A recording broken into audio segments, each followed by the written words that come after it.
coming up on Kylee Makes It. We go to the aquarium together and then make our own.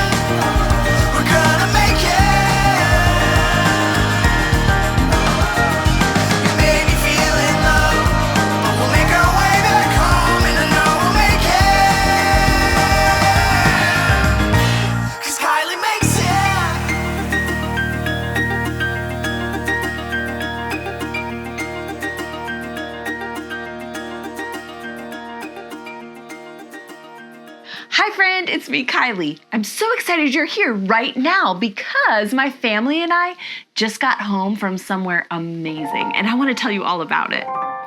Today, we decided to go to an aquarium. Have you ever been to an aquarium? It's a place where there's all these fish tanks, small ones, huge ones. This aquarium even had fish tanks that we could walk inside of. Didn't you get all wet, you ask? No, because there was like tunnels built in them. It was amazing. Don't worry, friend. I took lots of videos so you could see it too. Check it out. I see one that's going very fast.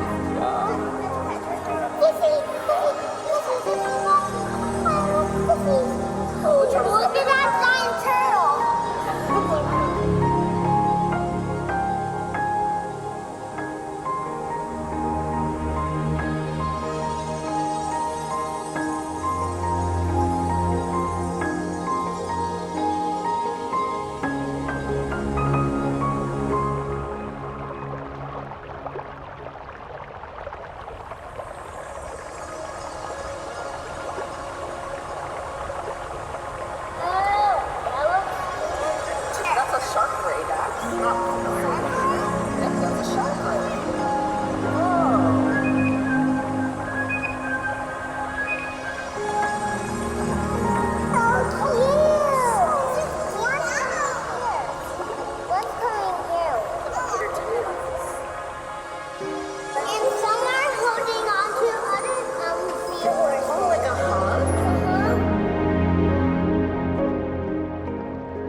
What's that kind of fish?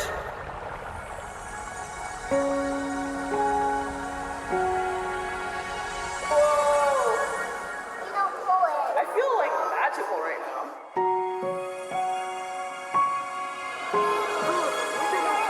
You're like, is that you? Wait, you didn't have to see that. Oh, it's coming right up to you, Daddy. It's coming right around us.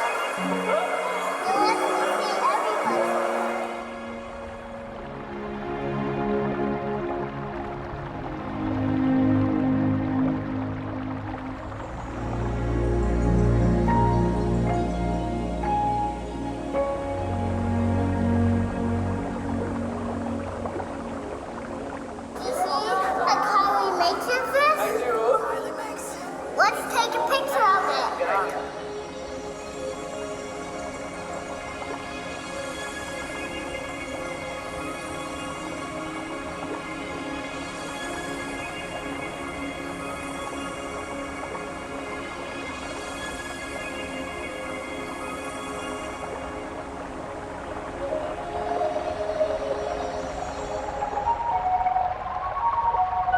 Aren't all these underwater creatures amazing? Doesn't it make you want to make some art? Me too. To the studio! Welcome to the studio. Are you excited to make some under the sea creatures? I am. I'm going to draw them, outline them, and then paint them with watercolors. Watercolors seem to make sense to me because, you know, like watercolor, like fish, watercolors. You can color yours in with whatever you want, but watercolors can be a really fun way to get some really interesting colors and effects. Stay tuned. First, we're gonna draw. We're going to use basic shapes we all know, to make some complex sea creatures. Most of drawing is just learning to see the basic shapes and going from there. We're gonna start with a starfish.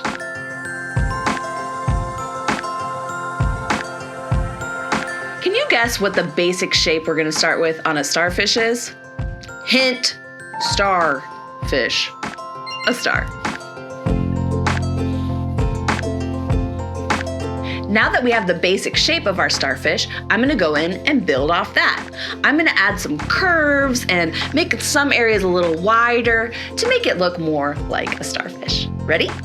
Let's do it.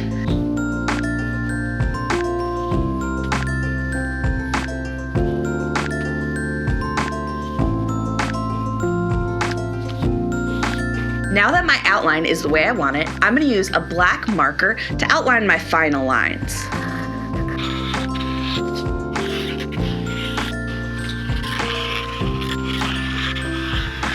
With that done, I can go in and erase the rest. I don't need it anymore. Here it is, ready to paint. I'm using watercolors, like I said. Watercolors come in two different forms. This is a watercolor palette that you might have seen at school or maybe even have at home. It comes with the watercolors already filled up and dry in these little wells in a palette. The other kind of watercolor that I love to use are these watercolors that come in little tubes. Now for this one, you're going to need a palette. I use a different kind of palette for watercolor paints than I do for my acrylic paints. Why is that? Because they are more watery. So you'll see this palette has little wells in it like this one does. We just get to fill it up ourselves. A little bit of this paint goes a long way, so you don't need to fill it up super full. The nice thing about this kind of watercolor is, even if it dries out, once you get it wet again, you can reuse it, just like that palette. Acrylic paint, you can't do that. There are so many different ways you can use watercolor paint that are so fun. But today we're gonna start with a wash. So I'm gonna take a plain brush, no paint on it, just water, and fill in the body of my starfish.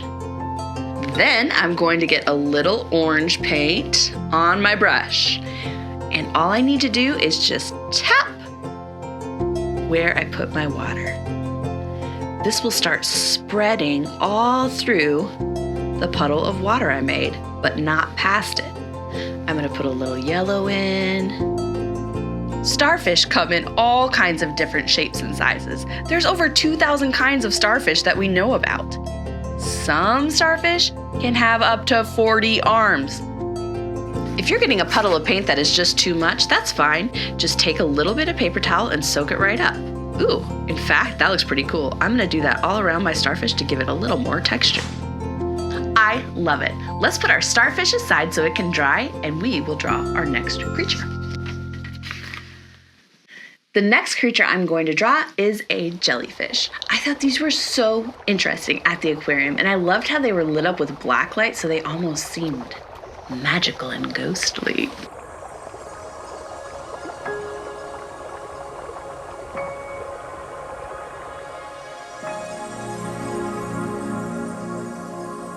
The basic shape that I'm gonna use for my jellyfish is a semicircle. Straight line, and then a half circle. Then I'm gonna add some little semicircles for kind of the frill on the edge. And then I'm gonna draw some lines, just wavy ones, the tentacles.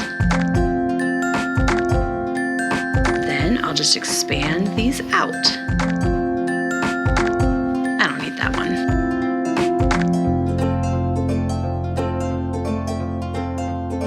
Now that that's done, I'm going to outline with my black marker. Time to paint.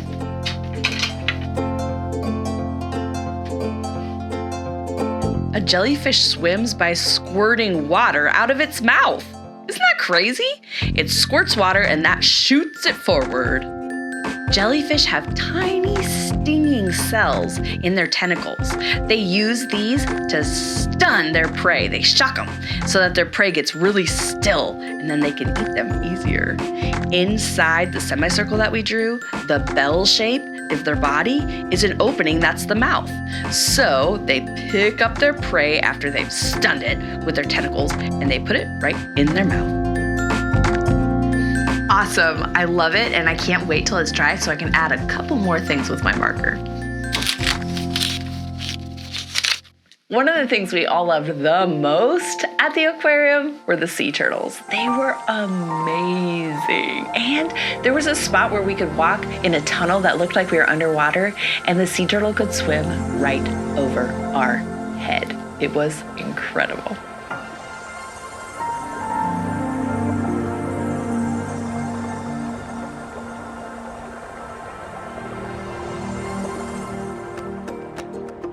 Our basic shape when we draw the sea turtle is an oval. Now that the oval's drawn, we're gonna add some other shapes to complete this sea turtle. This oval is gonna end up being its shell. To make the design on its shell, we are going to draw some hexagons. Do you know how many sides a hexagon has? 6. Hexagon.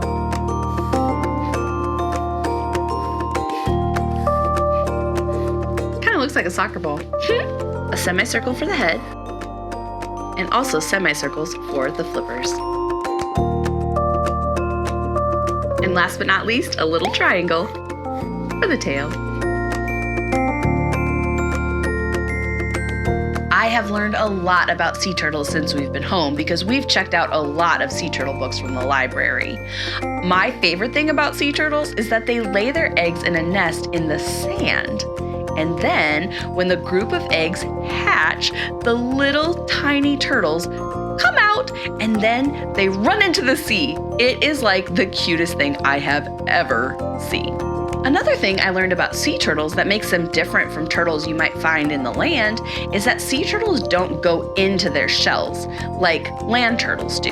You know how a turtle will put its head and its legs into its shell to keep it safe? Sea turtles don't do that.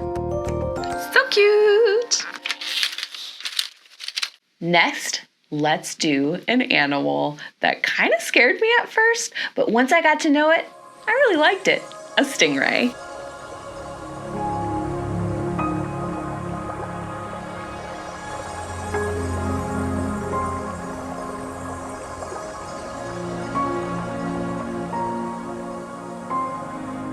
Our basic shape for the stingray is going to be a triangle. Then I'll build off that basic shape by just softening the edges a little bit and adding a tail.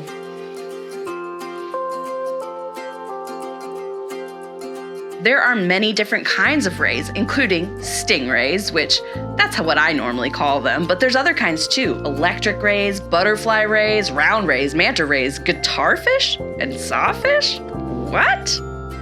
The eyes on a stingray are on the top of their body, and their mouth and their gills are underneath. Cool. This will be another really fun one to add more details to once it's dry. One of my favorite fish was at the museum. It was a clownfish. You know, those little orange and white ones.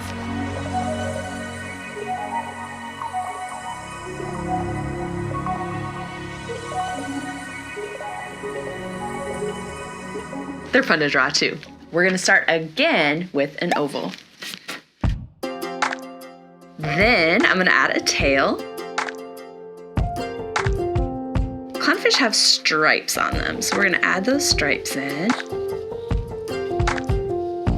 And then a little semicircle on top of each stripe for a fin. And on the bottom too. Another little fin right here. Make this more into a triangle. There he is. Did you know that there are 30 different kinds of clownfish that we know about? There might even be more. I also learned at the aquarium that clownfish are omnivores. This means that they eat meat.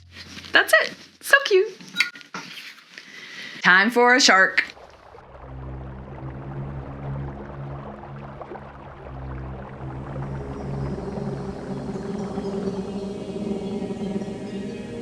I'm gonna do a long semicircle for my shark.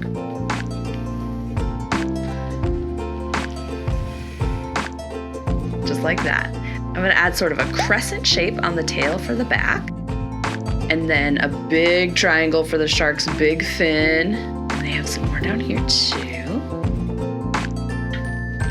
Here's some things I learned about sharks at the aquarium. Number one, they don't have bones. I also learned that sharks have very good eyesight. They can see so well. Even when it's dark, they can see colors. Next up, I'm gonna draw a seahorse. I thought these were so cool at the aquarium. They were tiny and detailed and beautiful and so graceful. Our basic shape is going to be kind of an S shape. Now, build onto that. Semicircle, semicircle. This will make the head.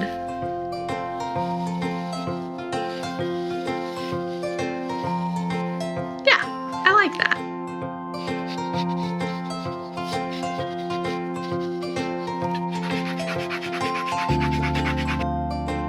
I learned that grown-up seahorses eat 30 to 50 times a day. What? 30 to 50 times a day?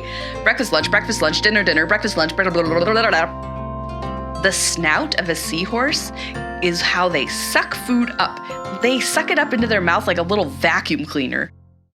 While all of our sea creatures dry, I thought we could paint them a habitat. A habitat is where an animal, or person I guess, lives.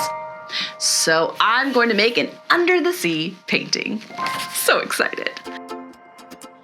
Since we made underwater creatures today, the habitat we're making is underwater. Over 70% of the Earth is covered in water, and most of it is salt water.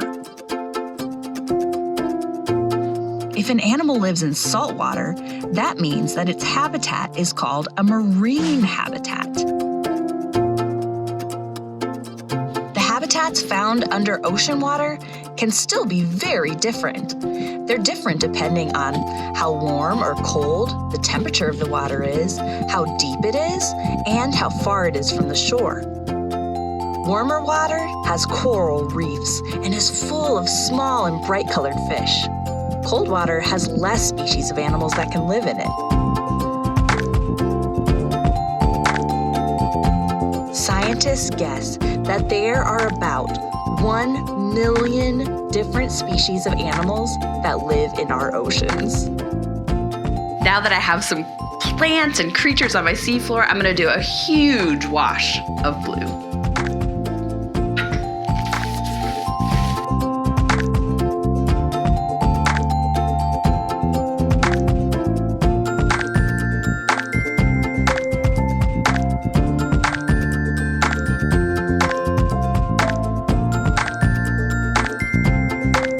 Sea creature paintings are dry, so it's time to add our final details. And I know I use a lot of googly eyes, but I did just get a fresh batch. Look at these. I gotta use them.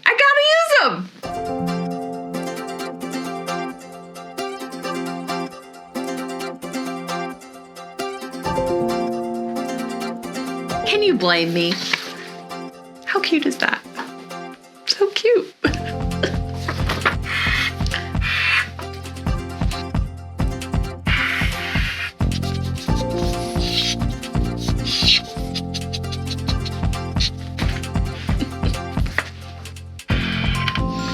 I mean, that's a friendly looking shark, isn't it?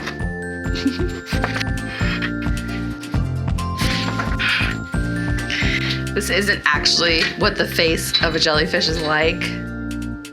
But for my art today, this is what I'm making it like. And last but not least, our turtle friend. Now that they're all done and I put those googly eyes on and I'm looking at them, I do have to say, I regret nothing. They're adorable. Time to add a little detail to the background. Sea anemones look like flowers, but they're not plants, they're animals. 1,500 different kinds of anemones are found around the world. Coral grows in shallow areas of the ocean because, like a plant outside of the water, it also needs sunlight to grow. Some of the larger coral reefs we have are super old, like between 5,000 and 10,000 years old. Seaweed, which looks a lot like grass, but it doesn't have roots like grass, is a type of algae, and they actually create about 70% of the world's oxygen. That means much of what you and I are breathing and need to live right now was created by one of these little seaweeds. It's done. Are you ready to place our sea creatures? I am. Okay. Let's see. First, clownfish. Let's put him right here in the sea anemone. Starfish on the ocean floor. Sea turtle way up high. How about our jellyfish? Maybe hanging out over here. Yeah. Shark? We can put him by the clownfish because he's a friendly shark. Seahorse we'll put here in the seaweed. And how about our ray, our stingray? Looks like we need someone right here. The coolest thing about doing it this way is we can move them around until we're absolutely sure where we want them before we glue them down.